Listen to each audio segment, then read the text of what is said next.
सत्ता की शुरुआत में हमने आपको ये बताया था कि जब पाकिस्तान पर हमले हो रहे थे तो उनके पीएम शहबाज शरीफ स्विमिंग पूल में थे। सिंधु जल संधि स्थगित होने के बाद पाकिस्तान की जनता को भले ही पीने का पानी ना मिले, लेकिन वहां के पीएम के पास स्विमिंग पूल के लिए भी पानी है। वैसे आने वाले कुछ वर्षों में आम जनता के साथ साथ पाकिस्तान की खास जनता को पानी नसीब नहीं होने वाला है, और इसकी वजह है भारत का तुलबुल प्रोजेक्ट, जिस पर जम्मू कश्मीर में खूब सियासत हो रही है। इस सियासत की शुरुआत हुई जम्मू कश्मीर के सीएम उमर अब्दुल्ला के एक सोशल मीडिया पोस्ट से, जिस पोस्ट ने महबूबा मुफ्ती को बहुत ज्यादा परेशान कर दिया। अब वो इस पर सोशल मीडिया में लिख भी रही हैं और मेन स्ट्रीम मीडिया में बयान भी दे रही हैं। दरअसल उमर अब्दुल्ला ने सिंधु जल संधि स्थगित करने के केंद्र सरकार के फैसले पर कहा कि वुलर झील पर तुलबुल प्रोजेक्ट पर दोबारा काम शुरू करने का ये सही मौका है। ये बात महबूबा को बहुत बुरी लग गई। उन्होंने उमर के बयान को गैर जिम्मेदाराना और खतरनाक रूप से भड़काऊ बताया। इस पर सीएम उमर ने कहा कि महबूबा मुफ्ती सीमा पार लोगों को खुश करने की कोशिश कर रही है। महबूबा मुफ्ती इतने पर नहीं रुकी। उन्होंने ये आरोप लगाया कि उमर अब्दुल्ला भड़काने की कोशिश कर रहे हैं।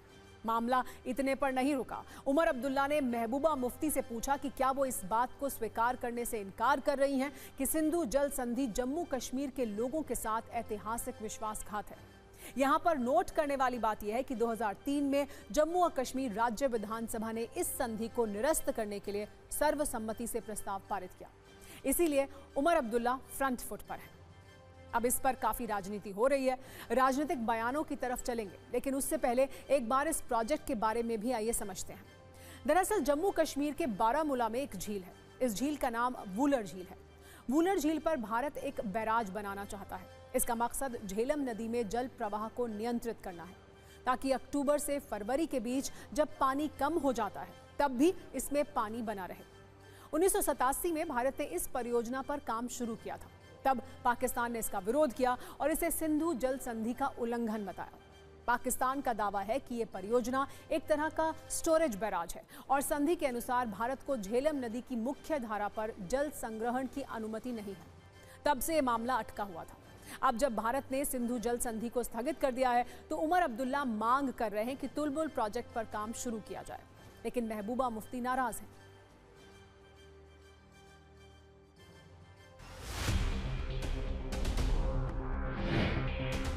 लेकिन मैं समझती हूँ जो इंडस वाटर ट्रीटी है, इसको जो सस्पेंड किया है गवर्नमेंट ऑफ इंडिया ने, मेरे हिसाब से अनफॉर्चुनेट है।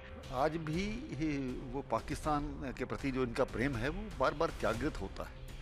तो इतना शायद हिंदुस्तान के लिए किया होता तो मिलिटेंट्स की सपोर्ट ना की होती तो शायद ये पहलगाम जैसे हादसे टल गए होते।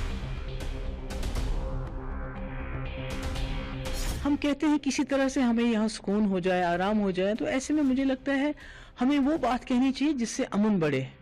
वो बात नहीं कहनी चाहिए जिससे प्रोवोकेशन हो और जंग जैसे हालात फिर से दोबारा हो जाएं। इस समय पे उन्हें भारत की बात करनी चाहिए, देश के साथ रहना चाहिए, लेकिन मैडम महबूबा अभी भी पाकिस्तान की बोली बोल रही है। तुलबुल नेविगेशन बैरेज यानी ये वुलर और झेलम के बीच में बनाया जा रहा एक वो प्रोजेक्ट था जिसको 1980 में प्रमाणिता मिली थी।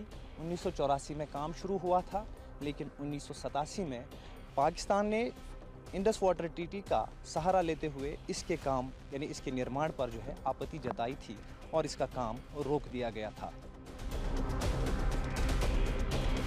बैरेज बन पाता है तो कहीं ना कहीं 0.63 जो क्यूबिक सेंटीमीटर से आप कह सकते हैं 3 लाख क्यूबिक मीटर्स का पानी जो है इस डैम में जो है समा सकता है, जिससे न सिर्फ यहाँ से 3 ज़िलों को वाटर ट्रांसपोर्ट के ज़रिए से जोड़ा जा सकता है, बल्कि यहाँ से कई हाइड्रो इलेक्ट्रिसिटी के प्रोजेक्ट भी उत्पन्न किए जा सकते हैं।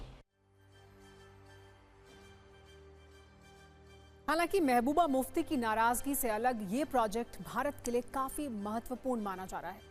वुलर झील पर बैराज बनने से सबसे पहला फायदा ये होगा कि झेलम नदी में पानी की गहराई बनाए रखने में मदद मिलेगी।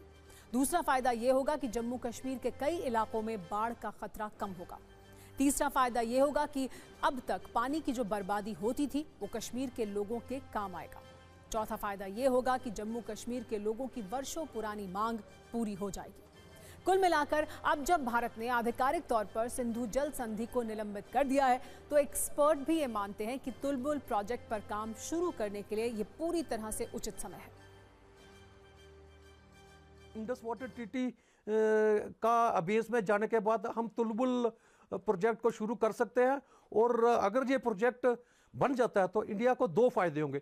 एक तो ये नेविगेशन प्रोजेक्ट बनेगा, इसमें पूरे कश्मीर में जो टूरिस्ट आएंगे उसके लिए नेविगेशन फैसिलिटीज होगी, प्लस और वाटर टूरिज्म भी हम इससे करवा पाएंगे, और दूसरा जनरेशन भी होगी जिससे हमारा कश्मीर पूरा जो है उसको बिजली का बहुत ही फायदा होगा। सिंधु घाटी से जुड़ी इन दोनों नदियों पर बांध बनने के बाद पाकिस्तान के एक बड़े हिस्से को पेयजल के लिए अफगानिस्तान के रहमो करम पर रहना होगा। लेकिन पाकिस्तान को पानी के लिए सिर्फ भारत के सामने मिन्नत नहीं करनी पड़ेगी, उसे अफगानिस्तान के सामने भी गिड़गिड़ाना पड़ेगा। सिंधु जल संधि के बाद अफगानिस्तान की ओर से वाटर स्ट्राइक की तैयारी हो रही है। अफगानिस्तान 2 बांध परियोजनाओं पर काम कर रहा है। पहली बांध परियोजना काबुल नदी पर है, जिसे शहतूत बांध परियोजना कहते हैं। दूसरी बांध परियोजना अफगानिस्तान की कुनार नदी पर है। भारत ने कहा है कि वो अफगानिस्तान को बांध परियोजना के लिए फंड करेगा।